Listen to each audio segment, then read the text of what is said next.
Geralmente, quando a gente tenta visualizar o papel do Estado na sociedade, existe uma expectativa quase reconfortante de que ele opere como um chefe de cozinha.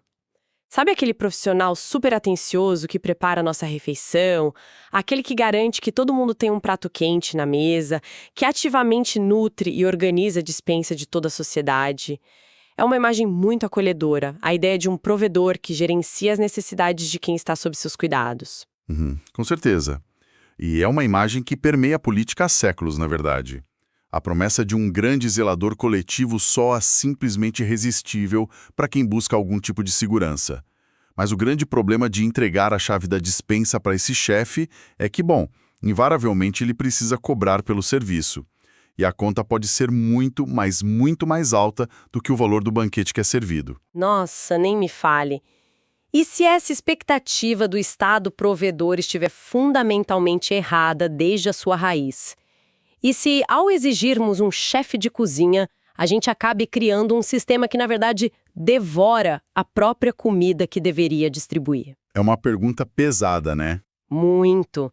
E é exatamente esse o choque de realidade que vamos explorar hoje, então sejam muito bem-vindos e bem-vindas a mais um mergulho aprofundado.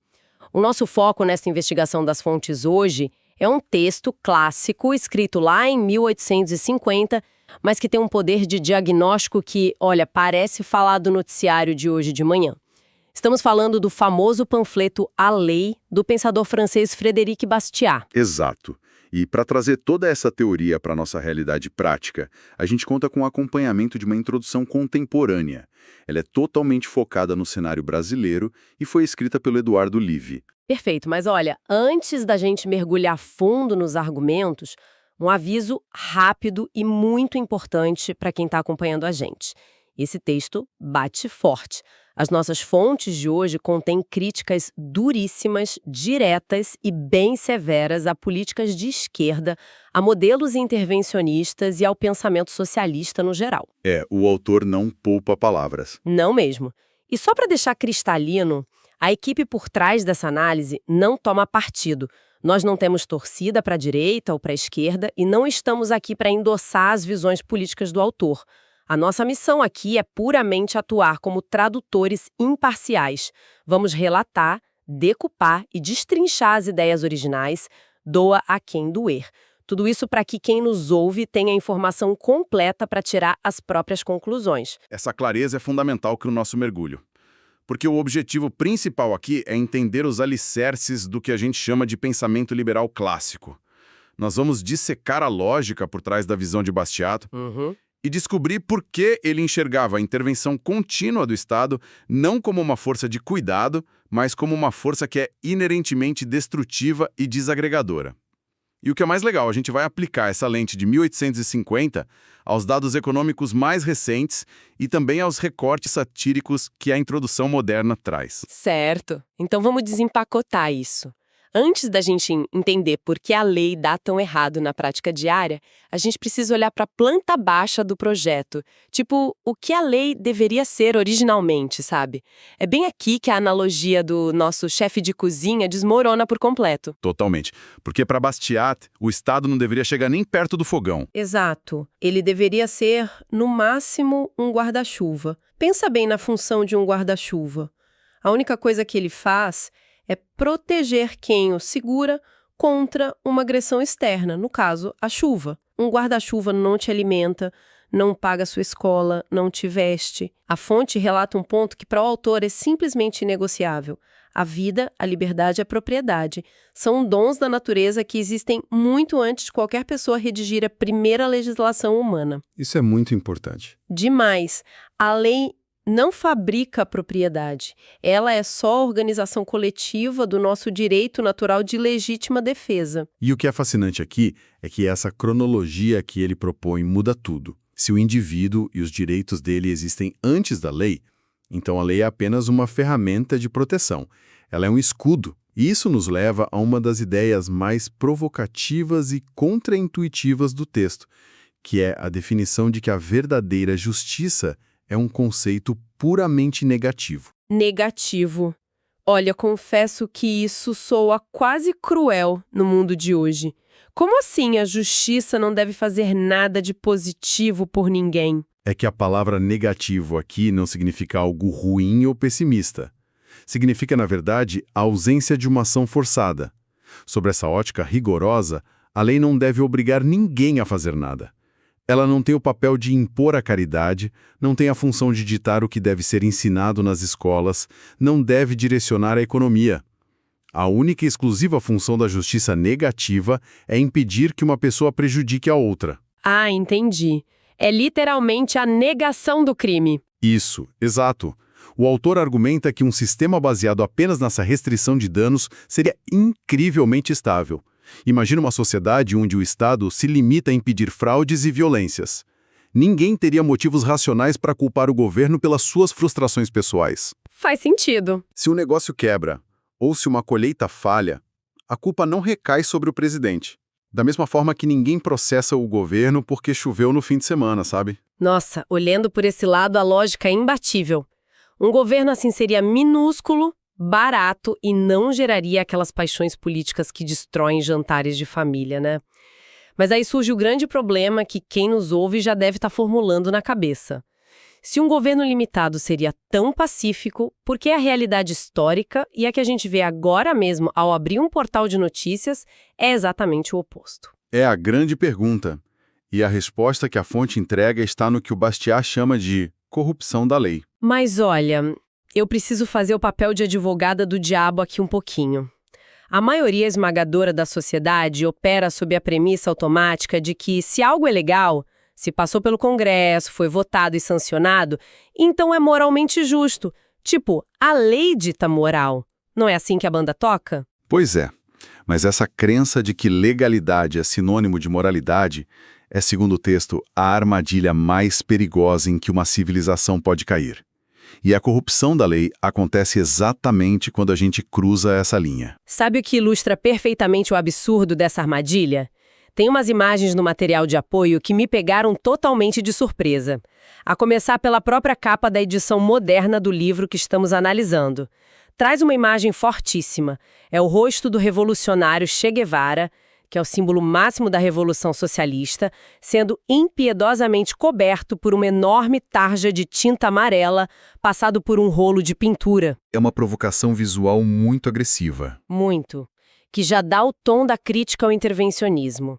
E nas páginas seguintes, tem uma charge irônica que resume o drama perfeitamente. A gente vê um personagem vestido estilo Robin Hood, cercado pelo bando dele no meio de uma floresta, e ele explica a estratégia com maior naturalidade, dizendo o seguinte: eis o nosso plano. Nós roubamos os ricos para comprar votos dos pobres. Essa frase é um soco no estômago. Caramba, e como é? Como é que o tal do guarda-chuva, o escudo de proteção, virou uma ferramenta de roubo institucionalizado? Então, a mecânica por trás dessa transformação repousa no conceito mais famoso do autor, que é a espoliação legal. A espoliação é o roubo puro e simples, sabe? É privar alguém do fruto do seu próprio suor. Bastiat faz uma leitura muito crua da biologia humana. Ele aponta que nós temos uma tendência inata, um instinto de buscar satisfazer nossos desejos com o menor esforço possível. É a nossa preguiça natural. Sim, porque trabalhar, inovar e produzir exigem um esforço colossal. Tomar o que o outro produziu é o atalho mais fácil que existe. Ou seja, a nossa biologia e o desejo por conveniência jogam contra a civilização o tempo todo. Exatamente. E a lei acaba virando um instrumento perfeito para esse atalho, porque o Estado detém um monopólio do uso da força. Quando a lei é movida pela cobiça de um grupo ou por aquilo que o autor chama de falsa filantropia, ela cria um mecanismo muito perverso. De tirar de quem produz. Isso. Ela tira legalmente a propriedade de quem produziu e entrega para quem não produziu.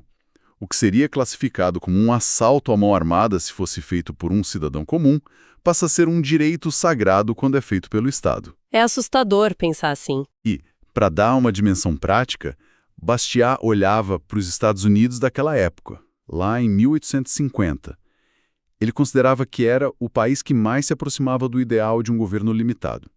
Mas ele apontou as duas únicas exceções onde a lei americana havia sido corrompida, que eram a escravidão e o protecionismo econômico. Ah, entendi. A escravidão violava a liberdade e o protecionismo violava a propriedade. E ele previu com uma precisão impressionante que essas duas espoliações legalizadas seriam as únicas coisas capazes de destruir e dividir aquela nação. Nossa, e se a gente trouxer isso para o nosso dia a dia, para a realidade de quem nos ouve, fica muito claro. É só olhar para o preço de um eletrônico ou de um carro no Brasil e comparar com o exterior, né? O protecionismo não é uma teoria distante, é a gente pagando o dobro para que uma indústria ineficiente seja protegida pela força da lei. A lei deixa de ser um escudo de defesa e se transforma numa arma apontada para a sociedade. E uma vez que essa arma está disponível, inicia-se uma verdadeira guerra de foice no escuro pelo controle dela. Exato. É impossível não pensar no sistema legislativo como uma espécie de pinhata gigante pendurada no teto do Congresso.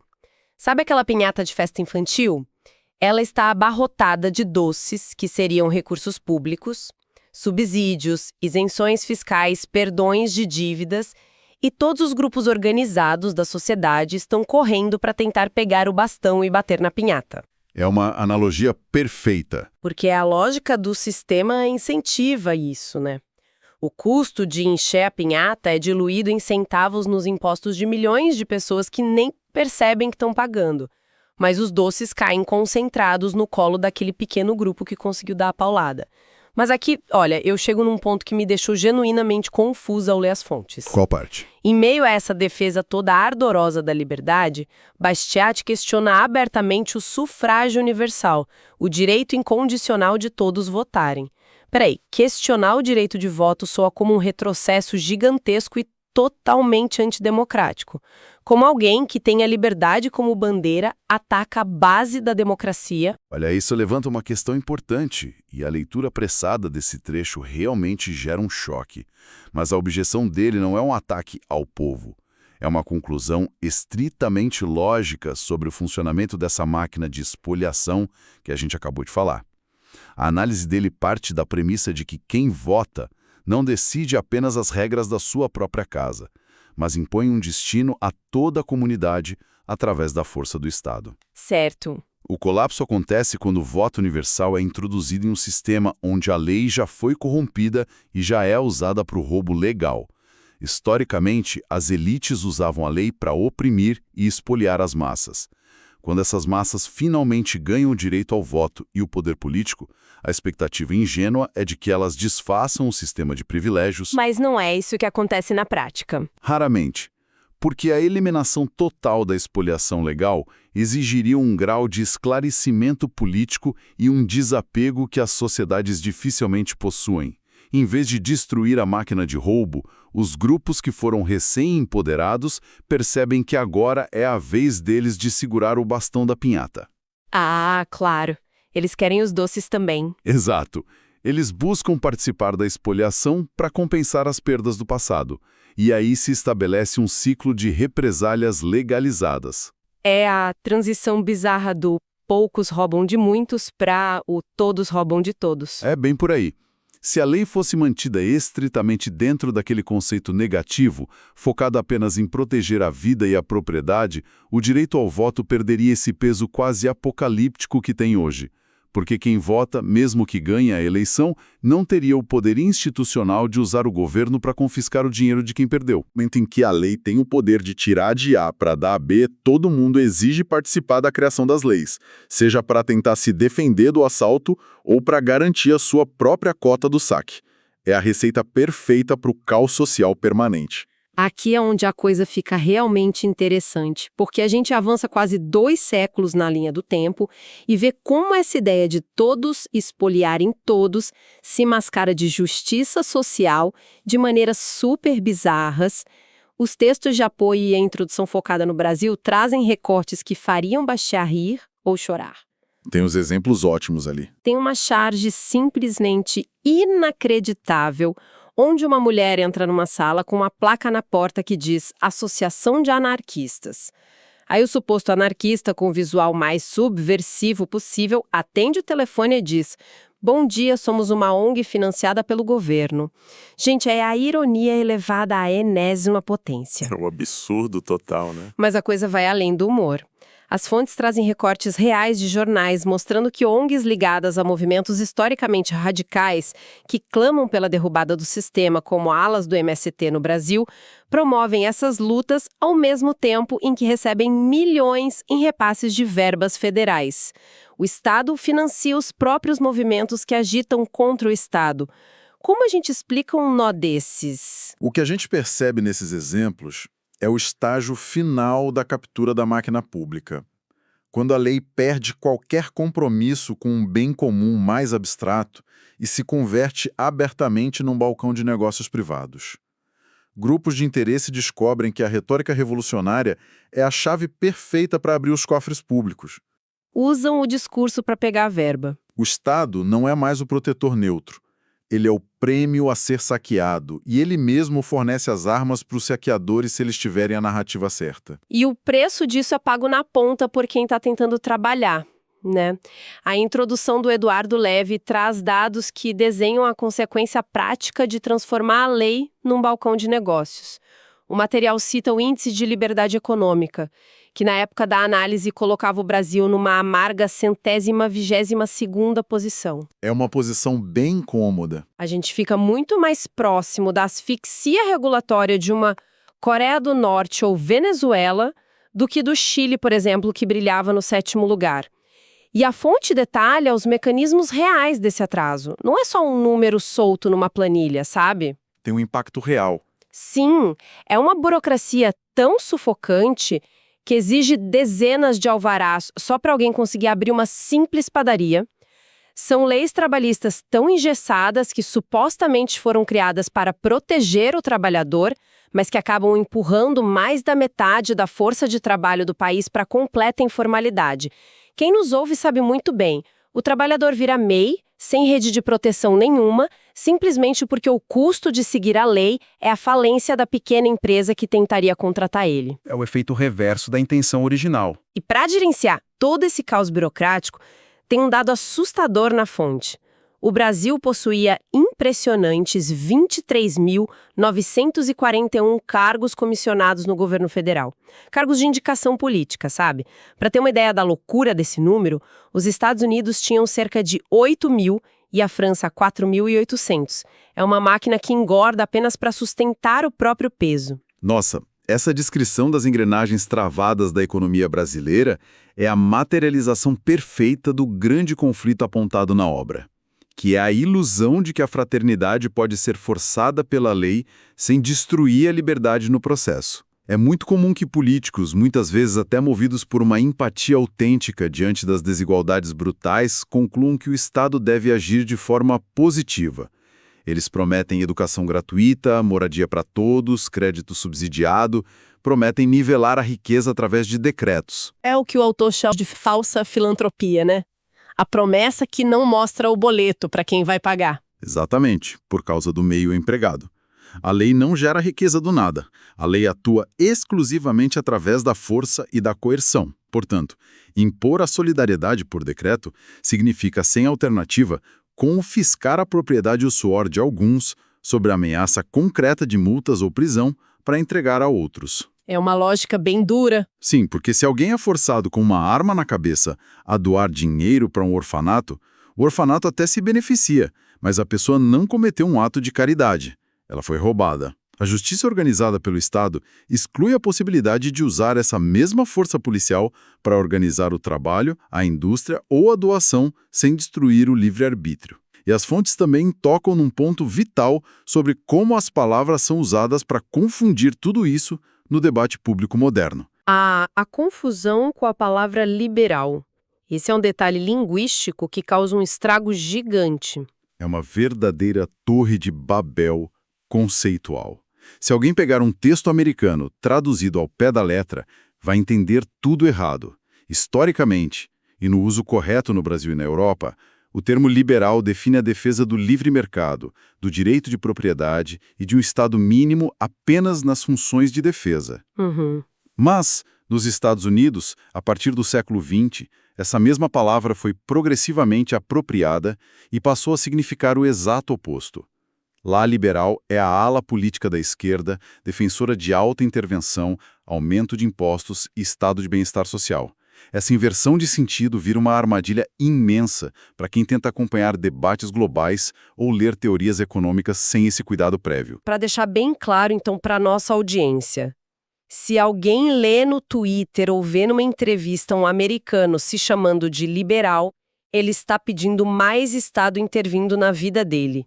Se um brasileiro usa a mesma palavra, ele está pedindo menos Estado. É o completo oposto sob a mesma etiqueta. Exatamente isso. E para amarrar todas essas pontas soltas que a gente destrinchou hoje a partir destas fontes tão provocativas, a visão de Bastiat pode ser resumida na encruzilhada que toda nação inevitavelmente enfrenta. Segundo o texto, só existem 3 caminhos possíveis no cardápio de uma sociedade. Vamos a eles. Opção 1. Poucos expoliam muitos. Esse é o sistema das velhas aristocracias e ditaduras, onde uma elite usa o Estado para sugar as massas. Opção 2. Todos expoliam todos. É o que ele diagnostica como a grande ilusão moderna. A promessa do intervencionismo e do socialismo, onde todos os grupos tentam viver às custas do Estado, naquela cegueira matemática de não perceber que o Estado não tem dinheiro, ele vive às custas de todos. E a opção 3, ninguém expolia ninguém, o fim do roubo legal, a abstenção total do uso da força para redistribuir privilégios. É um resumo perfeito. E os dados que a gente explorou, como aquele abismo e o índice de liberdade econômica, sustentam a tese de que apenas a terceira opção, o respeito irrestrito à justiça negativa, quebra as correntes da burocracia, permite que as padarias e indústrias prosperem e efetivamente tira as nações da miséria. Ter essa matriz na cabeça muda completamente a forma como quem nos ouve vai assistir ao próximo jornal. Fica muito mais fácil identificar se o político na tela está oferecendo um simples guarda-chuva de proteção ou se está prometendo um banquete faustoso, pago com o dinheiro invisível que sai do nosso próprio bolso todo dia. Sem dúvida, é uma lente de raio-x para a retórica política. E para não fecharmos o assunto de forma simplista, vale deixar uma reflexão duradoura, um incômodo intelectual que a leitura destas fontes necessariamente provoca na gente. Manda ver. Toda a lógica que a gente percorreu hoje defende, com argumentos superpoderosos, que a justiça deve ser estrita e puramente negativa, que a lei serve apenas como um vigilante noturno para impedir agressões, proibir fraudes e proteger o que cada um já possui, sem jamais impor o sacrifício em nome do próximo. A lógica econômica é sólida, mas a grande indagação ética que fica ecoando nos bastidores é: em um mundo imperfeito, onde a justiça é tão cegamente focada em proteger os que já produziram, como uma sociedade lida com aqueles que, por infortúnios absolutos, nascem ou são lançados na total miséria? É uma sinuca de bico. Pois é, se uma catástrofe natural destrói uma região inteira, ou se limitações físicas severas impedem alguém de produzir algo que o mercado valorize, essas pessoas começam o jogo da vida sem nada. Se o Estado é proibido de usar a lei para impor a fraternidade, sob a justificativa corretíssima de que isso seria opressão contra os pagadores de impostos, o que nos resta? A compaixão individual, o associativismo e a caridade puramente voluntária serão, na prática diária, organizados em escala suficiente e rápidos o bastante para segurar todas as pessoas que inevitavelmente despencam pelas frestas de um sistema puramente livre. É o paradoxo entre a liberdade intocável e a fragilidade humana que a obra nos desafia a responder. Fica o convite para cada um pesar esses valores. Nossa, é um peso e tanto para carregar no pensamento. Muito obrigada a todos e todas que mergulharam conosco nessa investigação profunda hoje. Fiquem de olho, continuem questionando as fontes e até a próxima análise.